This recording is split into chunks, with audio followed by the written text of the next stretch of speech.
Okay, let me get up in here.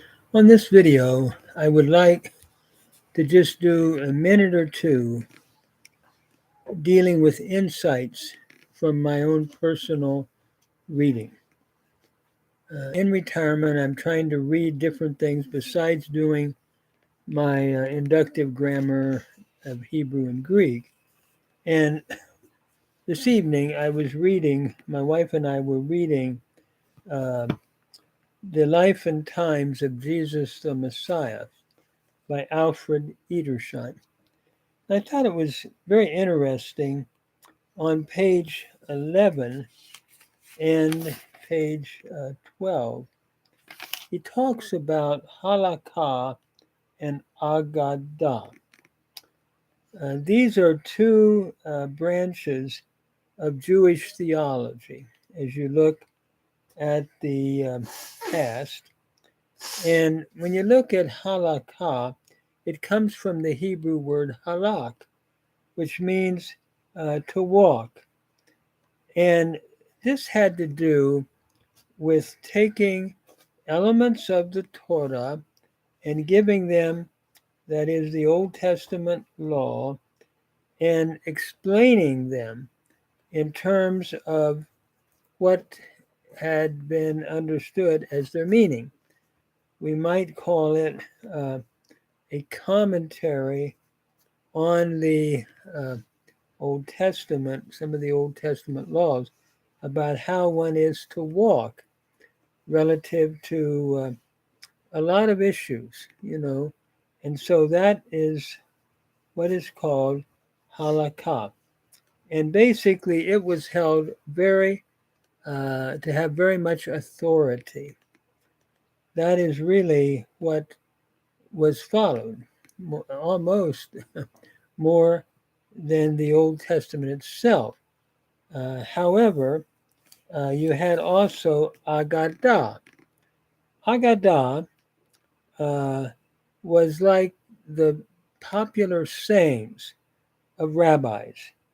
It was basically uh, rabbis might give a parable or a story or an illustration to drive home a point. The Halakhah had very much authority, but the Haggadah did not. It was not considered ultimate in authority.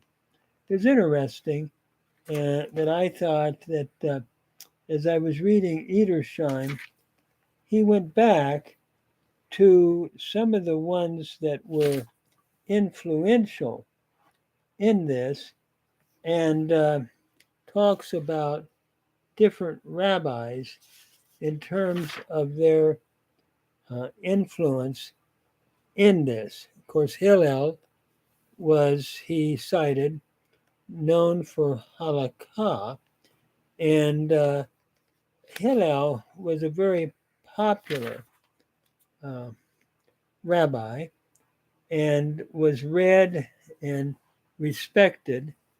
Uh, but then you also had Eleazar the Mede, who was known for the Haggadah and his emphasis upon Haggadah.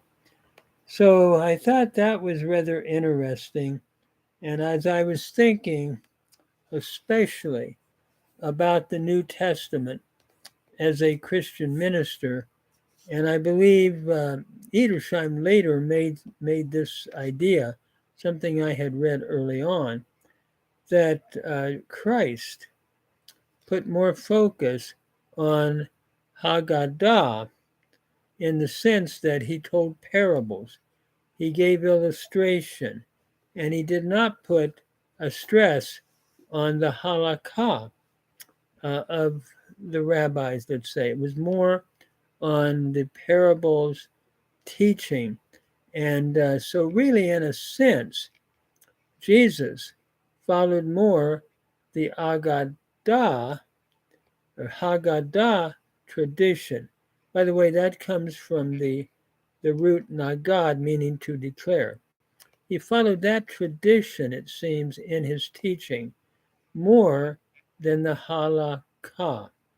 And so I think it's interesting, an interesting point that Edersheim makes, and it helps us as we read the New Testament as well, that Jesus seems to be more in the tradition of the Haggadah and its way of teaching over against the Halakhah.